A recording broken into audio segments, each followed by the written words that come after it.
Hey, good morning, everybody, and welcome to Ferrall The Prophet. I am in Las Vegas, and Scotty, yesterday I walked outside with the notion that maybe I would just sort of check out the property here. I am at the Fountain Blue. It's enormous, and I got to tell you, partner, it is beautiful. But when I went outside, brother, it was 109 degrees. Now, we're in the desert, so that was really a very dry heat.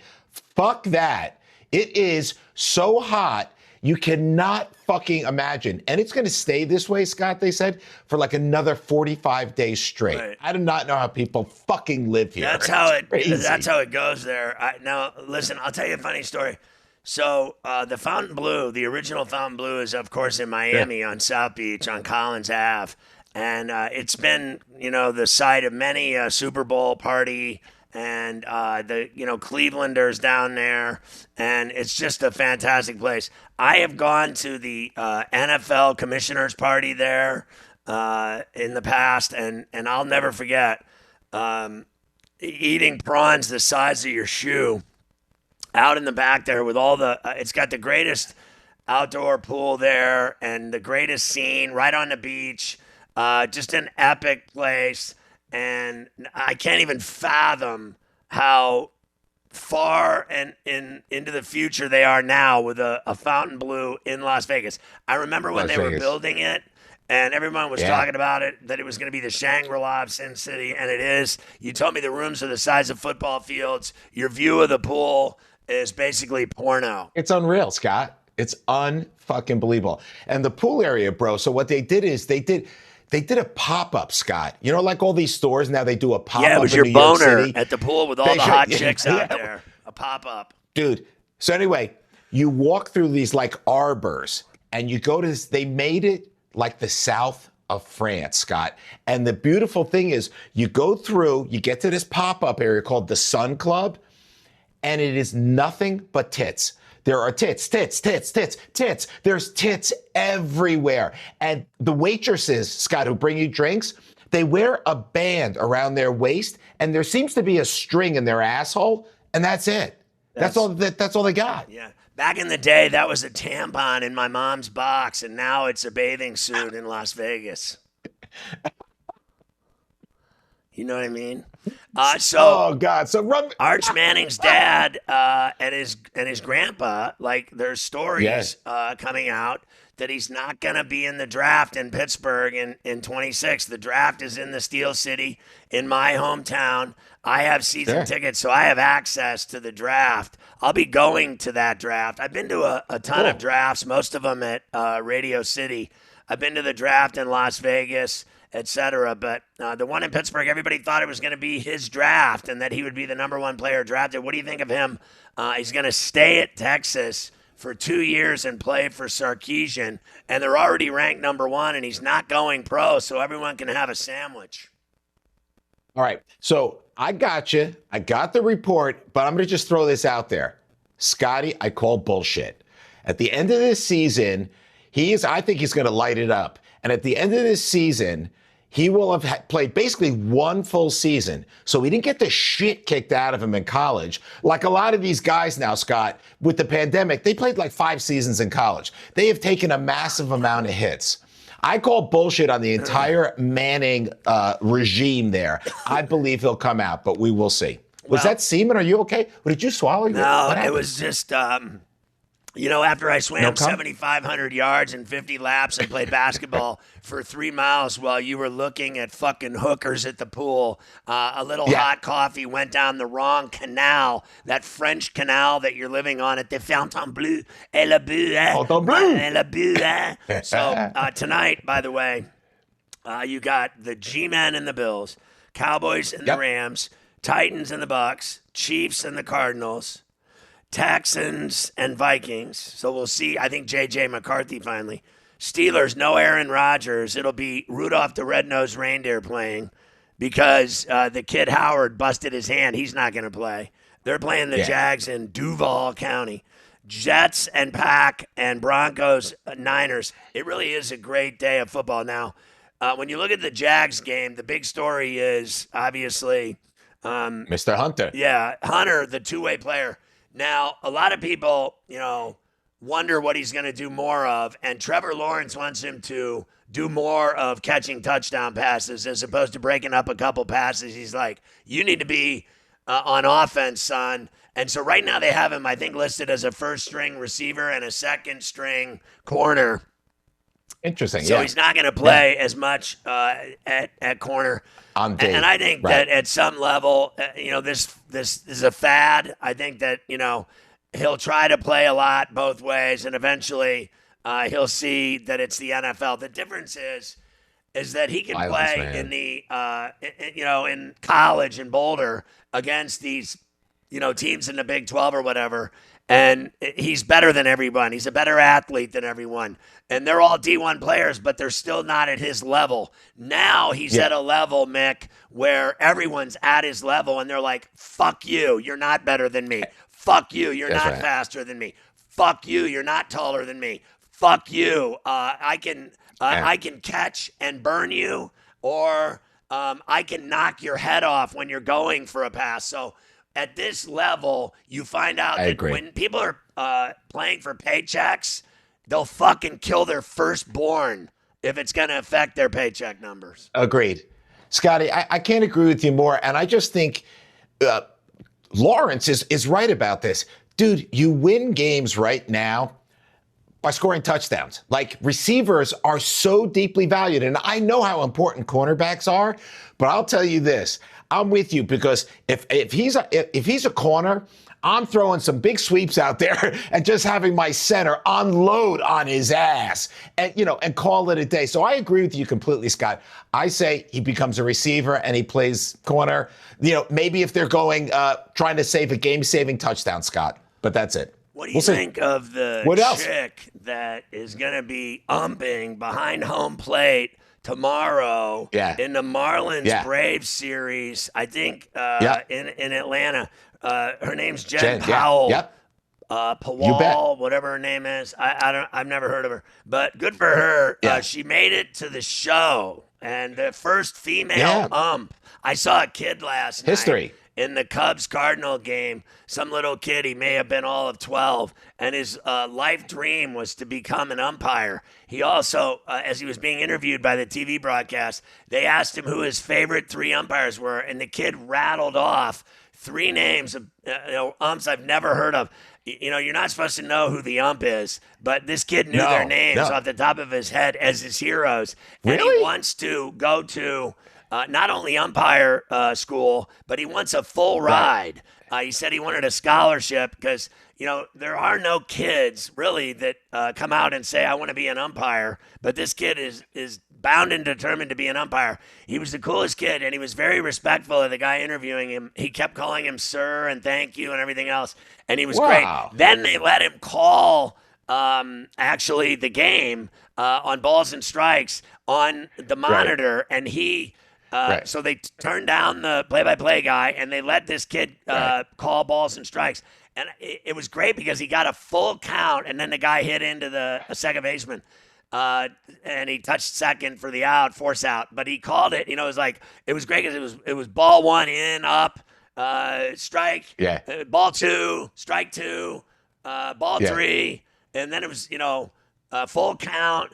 And he was like, we're full. And then the guy hit the ball to second. But I thought he did a great job. And I thought of this chick because she's going to be calling the game tomorrow behind home plate. And it'll be interesting to hear a chick call the game from home and call balls and strikes, see how she does, and see what kind of heat the managers and players give her on her calls and see what her strike zone is. Yeah, so I feel like that's the perfect place for her because you look at her and obviously she grew up as a lesbian softball catcher. Right. So she's used to being behind the plate.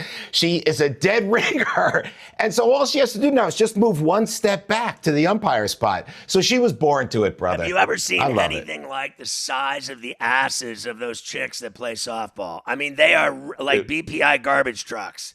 I mean, they are just gigantic asses. It's like, Scott, they should have, that the garbage trucks in your neighborhood when they back up here, boop, boop. I know exactly what you're talking about because there's a couple of those girls on the Olympic team, bro. Who's fatter? They scare me. Some of the people I used to work with or that, like these softball chicks' asses. I think the people I worked with had fatter faces. Without a question. Your coworkers, once again, we don't want to go too much into that, but I'll just leave it at this. They're fat fucks. Okay, so Rick Pitino says there's no point guards anymore. Who's the point guard of the Knicks, Lakers, Celtics, Thunder? Point guards are totally done. Then they asked him, what about Jalen Brunson? And he said he was a, scorer, right? Isn't that what he said in the Yes. He just said he's a combo scoring guard. I don't think he's looking for the assist. I think he's looking to score, and thank God he is. Do you think Pitino's right? There's no more point guards in the NBA. Yes, I think Pitino is exactly right. You look at the top players right now, Scott. Luka Doncic, is he a point guard or is he a combo guard? He scores his ass off, right?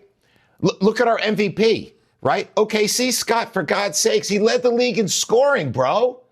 I think Pitino's correct. How about you? Well, I do. And it's interesting. Last night I watched a terrific show, believe it or not, on the Brooklyn Nets, because I think they're, a joke, and they have been a joke since they've been in Brooklyn. That's just all there is to it. Yeah. And I've never believed in Sean Marks, but it was about the scouting department of the Nets and how they got all those foreign players that they just drafted. They had 5 first-round picks in the 25 draft, and the kid they took out of BYU, Demon, he's a Russian. He played at BYU, but he's a Russian. Then they took the Jewish kid. They took 2 of them. The kid Wolf's a Jew. He's 7 foot. Played at Yale, played at Michigan. He was a badass. The other kid was French. He was the fastest player in the France Pro League. All of them are incredibly gifted and talented. And what was interesting about the piece was I am actually good friends with one of the scouts on the Nets, Andre Barrett, who plays with me in the mornings in that run that I do. That's awesome. Every day at 6 a.m. So for 2 years, Andre wouldn't say hi to me. He clearly didn't like, white people, old men, washed old men, that old guy in the park that I am.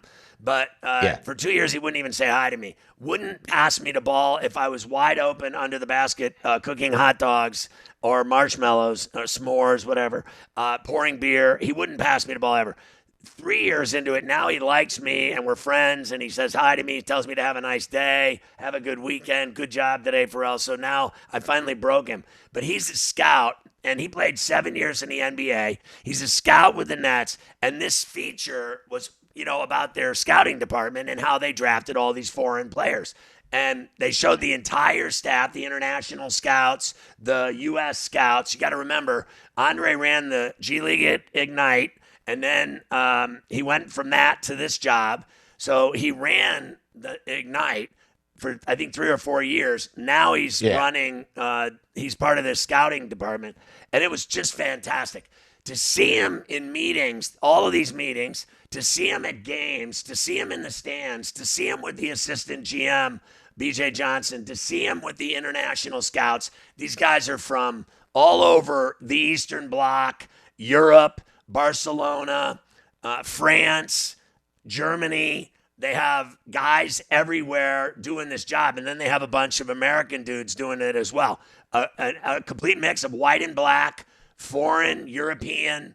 It was really fascinating. Global. And to see them working together all the way from traveling to all these games, to watching all these games, to interviewing all these players, to working out all these players, and then to actually seeing on draft night them select all these players, and then seeing them come to the team, come to Brooklyn, be filmed in their uniforms, dribbling, doing all their photo ops and PR stuff, and then, being a part of a new family, a new NBA franchise, a pro team, signing their contracts. I got to tell you, it was called Scout, and it was really fucking titties. It was awesome, and I'm super proud of Andre and what he's doing, and I'm excited for him. And he's, a big-time scout in the NBA. That's a huge job, and I'm just glad that he's a guy that'll pass me the ball now. But I loved watching him work and talk and critique players and break down players and talk about what it takes, because he came from Rice. in the city playing at Rice, at the high school in New York City. And he was one of the point guards of New York. Andre Barrett is one of the greatest guards that ever played in New York City, in the streets, in the parks, at Rucker. All of the best players, everyone knows Andre Barrett. And to see him go from college at Seton Hall to the NBA to the G League, coaching and running as a GM, the G League Ignite, and then now as a scout, is pretty kick-ass, if you ask me. That's awesome. A couple things but they still suck. Yeah, one thing you said that struck me was that, he hated white people. And I agree with him on that because I can't stand them either. I will say this, in terms of incubators, Scotty, I want your opinion on this. The programs that are happening in Australia and France and even in Eastern Europe and some of the places in Africa now, I think they're starting to advance beyond what some of these kids are getting in the AAU circuit in America. Some of these, Scott, they show up at 14 and basically they're pros by 16 or 17. Yeah. They come here and they're fucking ready. They're really, really ready. What's going on in France is insane. I'll tell you this, it's really interesting because I play tons of basketball. I play today, I play every day, and I play against great players, and then I play against shitty players. And I can tell the difference between a good player and a bad player in less than, 30 seconds. And oh, yeah. I actually, as you know, we bet on basketball at a very high level on profitable.tv. We're really good at betting on basketball. I think I know basketball. I think I know the pro game. I think I know the college and high school game as well. Definitely. I go to millions of games, as you know. I actually believe in myself enough of a lifetime of basketball, working for Bob Knight for 5 years at Indiana University, being a part of a national championship team, playing for 50 years and being around the league, being around big-time college basketball, being able to go to at least 20 Final Fours. I actually think, and I see kids now in high school, kids at D1, D2, D3. I play with them. I know who's got it, who doesn't. I think that would be, and it'll never happen because you kind of had to be a player and a star to get to that place, but not really. The international scouts, the ones that live in Europe and Barcelona and such and Frankfurt, those guys aren't players. They were coaches in the European leagues and they became scouts. Coaching is one thing. You make money and you're a coach and you get fired. Sure. Scouting is an entirely different profession. You can be a scout and work for 50 years and never be fired if you're good at finding talent and recognizing talent. I think I can do that. I think that I actually can recognize talent. I think you could. And I would love to do something like that, even though I think it would probably be impossible for a guy like me to get that gig. But everyone that knows me, including Andre, knows that I know basketball and who's good and who isn't. Yeah, and, that'd be cool. That's a great gig. Cool job. Yeah, you should talk to him about that. So I have an in for you. I won't say his name, but I am friends with the number 3 guy in the NBA. He happens to live across the street from me, and he's way, way up there. I will leave his name out of this. But Scott, I'm with you because I think you have all the chops. And the thing is, you just love watching ball. I love it. And that's the key thing is, you can't burn because scouting, bro, that is a rough job. You hit the road, you got to catch 9 games in 9 days. You know what I'm saying? They never stop working. Yeah, they work there. I want to go to something very important now because I'm probably not going to get that job. I want to go to the amazing skyrocketing number of STDs in the state of Mississippi. It seems as though, I'm not positive, but I mean, it is skyrocketing. It's become an epidemic. It appears that at least one person in a room of 100 Mississippians walking around have a sexually transmitted disease. There are 1,200 cases per 100,000 people. That is a lot of dicks with poison in it. I mean, there is just a lot of people walking around with everyone's favorite lunchtime hors d'oeuvre, chlamydia. Yeah. Chlamydia is unbelievable. And you know what I love about it?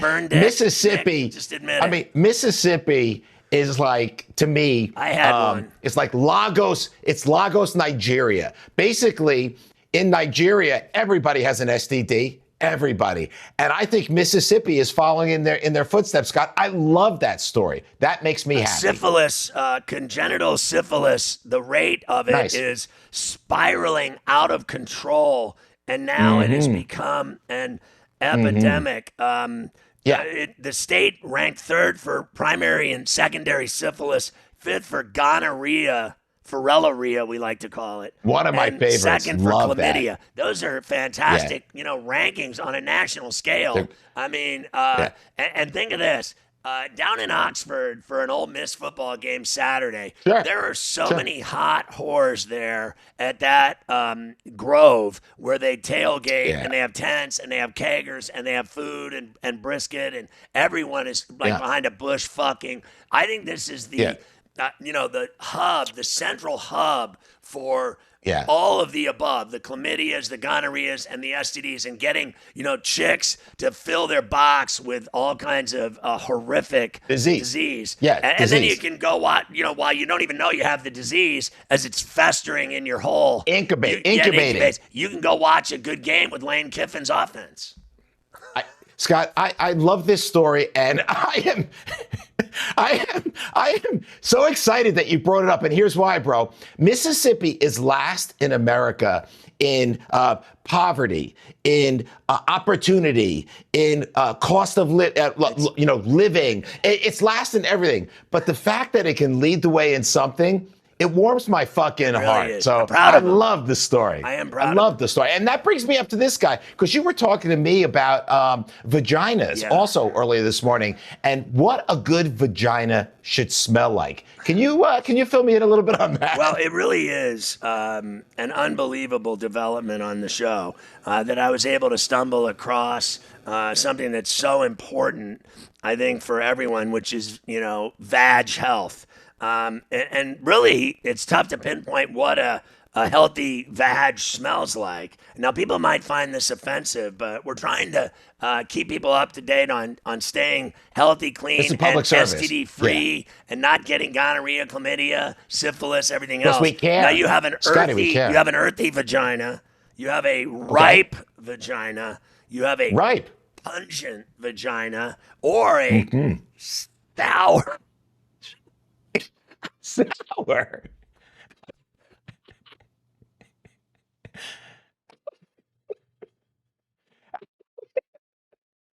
What is this sour? What does sour smell like?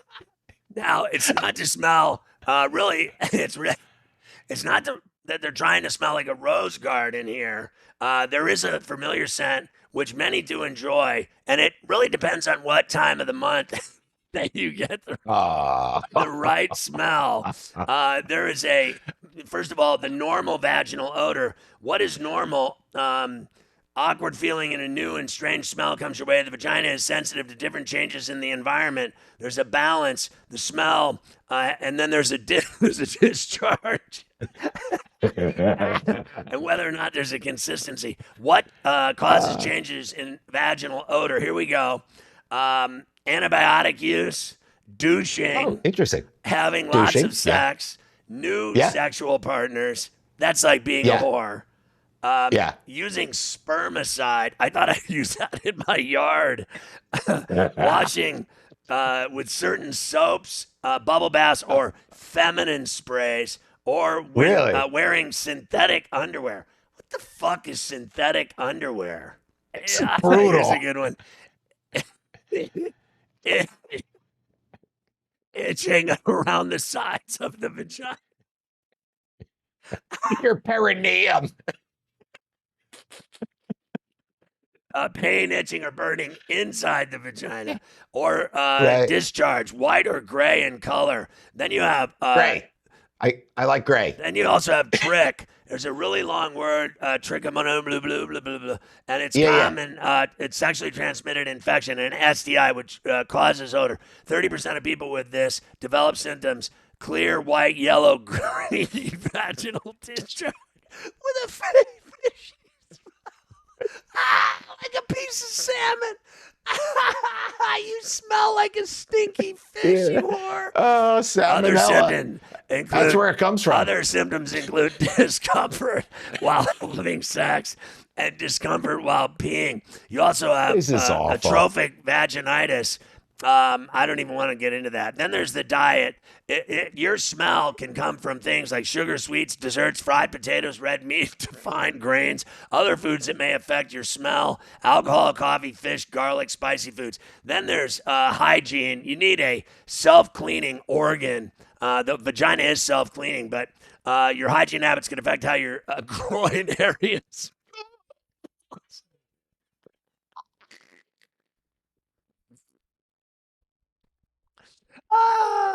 I use Mando down there, the spray, because it kills bacteria, so I never have that dank ass, like moist, wet, like what they're talking about there with the surrounding Scotty, area. you're killing me, bro. Your groin you're area, killing me. your groin area smells like under your balls, in your underwear. It always is kind of dank compared to the rest of your body, like on a hot day. No question. Here, ways to practice question. good vag hygiene. Changing your menstrual tampons or pads frequently, wiping front to back after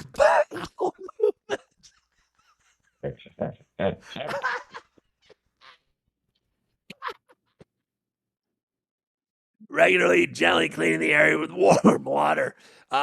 Retained tampons or other foreign objects can cause foul odors and bacterial growth. Foreign objects, that's funny. Is that like those WNBA dildos? Getting rid of your odor all depends on what is causing it. A healthy vag doesn't have one smell, but you probably know if your vag smells off. Right. Which could signal a condition like bacterial, BV or that trike.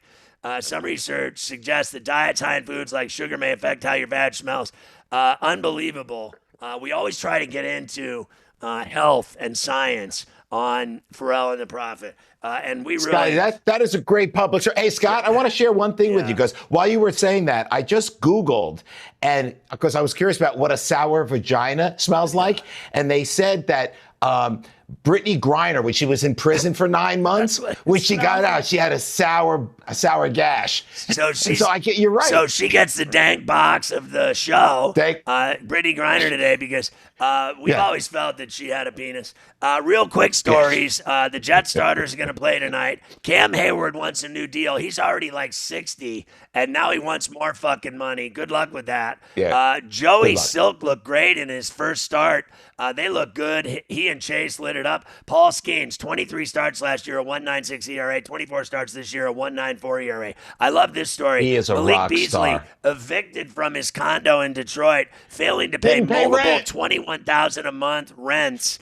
This is all part of his downfall with his gambling scandal. He's going broke. That's all there is to it. And now he's homeless. That is fantastic. Yeah, he's done. Bill Self will not be restricted after he had heart surgery. He'll coach. He's not going to be the same guy. No one ever is. I'm the only one that ever had open heart surgery that remained crazy. Fox announced their new broadcasting team, and the bottom line is real quick. Rob Gronkowski replaces Jimmy Johnson. Rob Gronkowski on national television doing NFL studio work is an absolute train wreck. He's fucking awful. Yeah. He can't even speak. Yeah. Don't let him near the teleprompter. They got him because of his name only and because he spikes the ball and parties and throws keggers. But he can't speak to save his ass.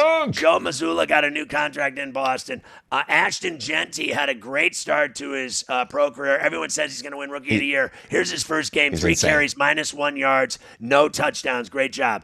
Sicko dad with a rap sheet allegedly raped, choked, new mom who refused to let him drink her breast milk. He wanted to drink her breast milk. She wouldn't let him, so she said no. So he attacked her? So he raped and choked her. Oh, kill him. It's awful. You're there. A Vegas real estate CEO receives a bloody pig's head at his front door. A threatening note in the package that's what they're going to do to him, cut his head off. That is fantastic. A blood-soaked 5-year-old runs for help after watching his dad kill the mom, the grandma, the aunt, and then himself. And the 5-year-old watched all of it. I'm hoping that that's a Lifetime movie by November. Meth-loving squatters have taken over a Texas home while the family was on vacation. They came home and a bunch of tweakers were living in their house. That is fantastic. Geno Smith went back to Seattle with the Raiders for the game and promptly gave fans the finger. Deaths from flesh-eating bacteria are on the rise in the U.S., and there's a lot of it in New York, too. People dying of flesh-eating bacteria. Watch who you go out with, is all I have to say. Now Ohio is considering first pitch bets being banned because of the Ortiz and Class A throwing bad pitches for prop bettors to make money and themselves. They were betting on their bad pitches to fail. So the regulators are weighing on a ban of prop betting on pitches and such. By the way, real quick, the opening night of the NBA, Rockets at Thunder, Dubs at Lakers. That's opening night. Christmas Day, Mickey. Cavs at Knicks at the Garden. Starts it off. Spurs Thunder, Rockets at Lakers, Mavs at Dubs, Nuggets host the T-Wolves. What do you think of Christmas Day, those 5 games? I absolutely love it, and I can tell you that I will be at the Garden like every other Jew in New York. That is great. So Emory University, they had an active shooter yesterday. This clown shot up the school, but failed to kill anyone. If you're a guy that wants to go on a shooting spree and kill a bunch of people, and you get nobody, and all you do is hit buildings with bullets, and miss everyone, you're a failure as a killer. You're a failure as a serial killer. You got an active shooter. You want to be that guy that you want to get famous, and you want to kill a bunch of people, and then you kill no one. You're a loser. Emory University in Atlanta, that happened, and that's really. And I did want to give you one other thing because, on my show back in the day, as you know, I used to do the Ferrall finish. I don't know if you ever saw it. I'm ready for it right now, bro. We're ready for it. Well, the Ferrall finish was fantastic because I always found funny stuff. And I'm going to give you a few of them until they run out because I had maybe 40 or 50 of them left over when I got whacked. So I think it's important that we get some of them on the show. A Long Island man is indicted for an alleged sinister plot to set off homemade bombs he stashed all over New York City, including in the subways. He put homemade bombs everywhere, but they caught him. 300 pounds of meth was hidden in solar panels seized at LAX by the Border Patrol. I mean, that is strong effort. Trying to move meth through solar panels. I mean, I've heard of avocados, bananas, lettuce, vaginas. Sour vaginas, but never solar panels. 4 Carnival cruise ship passengers detained in Bermuda for smuggling illegal drugs, including one used to tranquilize elephants. I mean, that is strong. Trying to, smuggle your drugs on the cruise ship.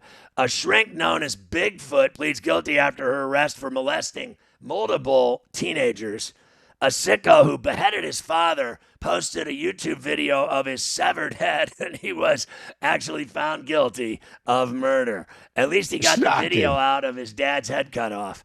And a West Virginia couple pulled over after cops spot them having sex while a drunken driving episode in an RV. They were fucking while they were driving a 79 Winnebago. And I wonder what her box smelled like after that. I gotta go, brother. I love you. Have fun at the Fontainebleau. Be careful around all the bacteria, flesh eating, and sour vaginas. I am gonna steer clear, brother. Ciao.